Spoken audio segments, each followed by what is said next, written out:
नमस्कार दोस्तों, आप सभी का स्वागत है आपके यूट्यूब चैनल पे हिंदी सागर 10th में। दोस्तों इसमें बात हम करने वाले हैं वो हिंदी का ऑब्जेक्टिव क्वेश्चन। काफ़ी वीवी ऑब्जेक्टिव क्वेश्चन है। अगर आप एग्ज़ाम देने वाले हैं 2021 में तो इस वीडियो को शुरू से लेकर अंत तक देखें ताकि आपको समझ में आए। और दोस्तों इसमें ऑब्जेक्टिव क्वेश्चन काफ़ी महत्वपूर्ण ऑब्जेक्टिव क्वेश्चन है। अगर आप ऑब्जेक्टिव क्वेश्चन ये देख लेते हैं आपका बहुत ही अच्छा मार्क्स आ जाएगा। तो चलिए मैं फाइनली स्टार्ट करने से पहले आपसे एक छोटा रिक्वेस्ट है, इस चैनल को सब्सक्राइब कर लें, बेल आइकन प्रेस करें ताकि नोटिफिकेशन आपके पास जाता रहे। चलिए, उम्मीद करता हूँ कि आप चैनल को सब्सक्राइब कर लिए होंगे और लाइक करना ना भूलें और लाइक कर लीजिए। चलिए, एक नंबर क्वेश्चन देखिएगा, विष के दांत कहानी के रचयिता कौन है? तो ऑप्शन ए में देखिएगा अमरकांत, और बी में देखिएगा विनोद कुमार शुक्ल, और सी में देखिएगा नलिनी विलोचन शर्मा, और डी में देखिएगा यतीन्द्र मिश्र। इसका राइट आंसर होगा वहीं पर ऑप्शन नंबर सी सही होगा। नलिनी विलोचन शर्मा जी है, क्या है तो सी। इसका right answer option number C सही। चलिए फिर हम 2 नंबर चलते हैं। 2 नंबर देखिएगा दोस्तों, विष के दांत समाज के किस वर्ग की मानसिकता उजागर करती है? तो ऑप्शन ए में दिखेगा उच्च वर्ग, ऑप्शन बी में दिखेगा निम्न वर्ग, और सी में दिखेगा मध्यम वर्ग, और डी में दिखेगा निम्न मध्यम वर्ग दोनों मतलब। तो इसका राइट आंसर होगा 2 का जो करेक्ट आंसर होगा ऑप्शन नंबर डी सही होगा। क्या होगा? निम्न मध्यम वर्ग दोनों होगा। क्या होगा? ऑप्शन नंबर डी सही। चलिए फिर हम नेक्स्ट क्वेश्चन में चलते हैं। 3 नंबर दिखेगा दोस्तों, फ्रेडरिक मैक्स मूलर किस पाठ के रचयिता है? तो ऑप्शन ए में देखिएगा श्रम विभाजन और जाति प्रथा, ऑप्शन बी में देखिएगा नागरी लिपि, और ऑप्शन सी में देखिएगा भारत से हम क्या सीखे, और ऑप्शन डी में देखिएगा परंपरा का मूल्यांकन। तो 3 का जो राइट आंसर होगा वहीं पर ऑप्शन नंबर डी सही होगा। परंपरा का मूल्यांकन क्या है? परंपरा का मूल्यांकन। इसका right answer option number D सही। चलिए फिर हम आगे चलते हैं। 4 नंबर देखिएगा दोस्तों, मैक्स मूलर कहाँ के रहने वाले थे?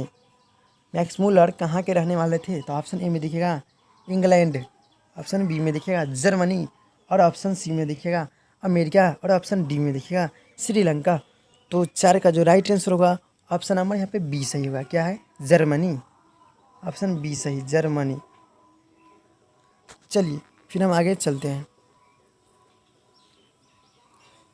5 नंबर देखिएगा दोस्तों, हजारी प्रसाद द्विवेदी किस निबंध के रचयिता हैं? तो 5 का जो राइट आंसर होगा ऑप्शन नंबर यहाँ पे बी सही। क्या है? नाखून क्यों बढ़ते हैं? नाखून क्यों बढ़ते हैं? इसका right answer option number B सही। चलिए आगे की ओर फिर में चलते हैं।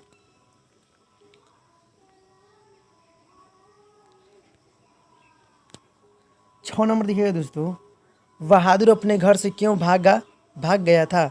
बहादुर अपने घर से क्यों भाग गया था? तो ऑप्शन ए में देखिएगा गरीबी के कारण, और ऑप्शन बी में देखिएगा माँ की मार के कारण, और ऑप्शन सी में देखिएगा शहर घूमने के लिए, और ऑप्शन डी में देखिएगा ब्रह्मवश में। तो इसका राइट आंसर होगा 6 का जो करेक्ट आंसर होगा ऑप्शन नंबर यहाँ पे बी सही होगा। माँ की मार के कारण वह चला गया घर छोड़कर बहादुर। चलिए इसका right answer option number B सही होगा। चलिए आगे की ओर मैं फिर चलता हूँ। चलिए दोस्तों 7 नंबर क्वेश्चन देखिएगा। 7 नंबर क्वेश्चन बहुत ही वीवीआई क्वेश्चन है दोस्तों, इसको आप अपने कॉपी में याद लिख लीजिए। चलिए 7 नंबर देखिएगा, निर्मला कौन थी? निर्मला कौन थी? तो 7 का जो राइट आंसर होगा ऑप्शन नंबर सी सही होगा। कथाकार की पत्नी। चलिए आगे की ओर मैं फिर चलता हूँ। इसका right answer option number C हो गया। चलिए और 8 नंबर देखिएगा दोस्तों,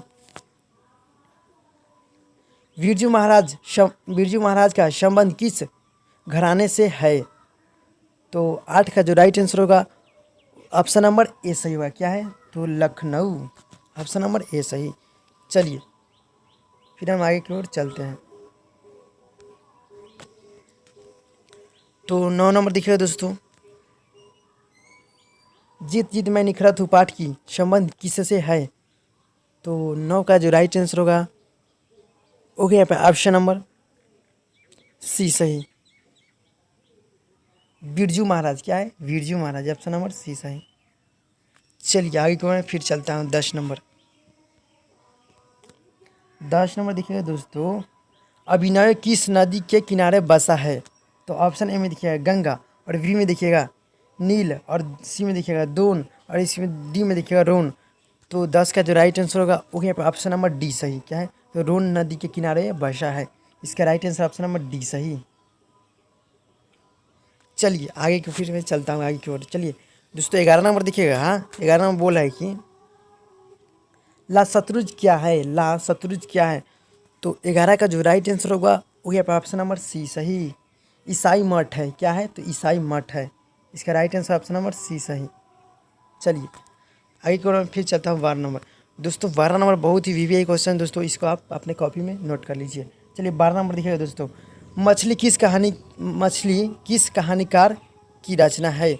मतलब इसमें पूछ रहा है कि मछली किस कहानीकार का रचना है, मतलब किसने इस मछली कहानी को लिखा है?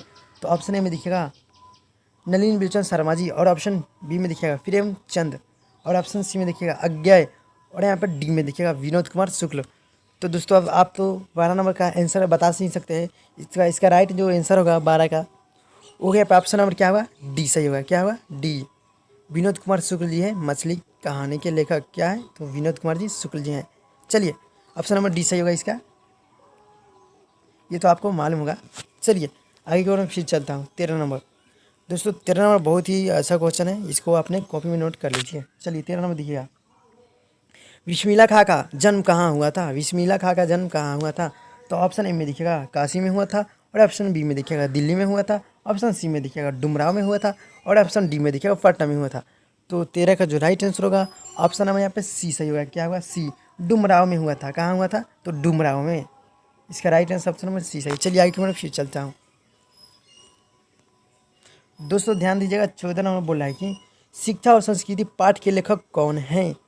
तो 14 का जो राइट आंसर होगा ऑप्शन नंबर यहाँ पर डी सही होगा। क्या होगा? डी। महात्मा गांधी जी हैं। क्या है? तो महात्मा गांधी जी हैं शिक्षा और संस्कृति के बारे में पाठ के लेखक हैं, जिसका right answer option number D सही। क्या है? महात्मा गांधी जी है। चलिए आगे की ओर में फिर चलता हूँ 15 नंबर। 15 नंबर देखिएगा दोस्तों, शिक्षा और संस्कृति शीर्षक पाठ की गति की कौन सी विद्या है? तो कौन सी मतलब निबंध है या कौन सी है? तो इसमें इसका राइट 15 का जो राइट आंसर होगा आपका ऑप्शन नंबर ए सही होगा। क्या होगा? तो निबंध है। चलिए आगे की ओर में फिर चलता हूँ 16 नंबर। 16 नंबर देखिए दोस्तों, गांधी जी दृष्टि में उदात्त और बढ़िया शिक्षा क्या है? तो इसका राइट आंसर 16 का जो राइट आंसर होगा वो यहाँ पे ऑप्शन नंबर ए सही होगा। अहिंसक प्रतिरोध। क्या है? अहिंसक प्रतिरोध। चलिए आगे की ओर फिर चलते हैं 17 नंबर। 17 नंबर देखिएगा दोस्तों, गुरु कृपा की महत्ता का वर्णन किस कवि ने किया है?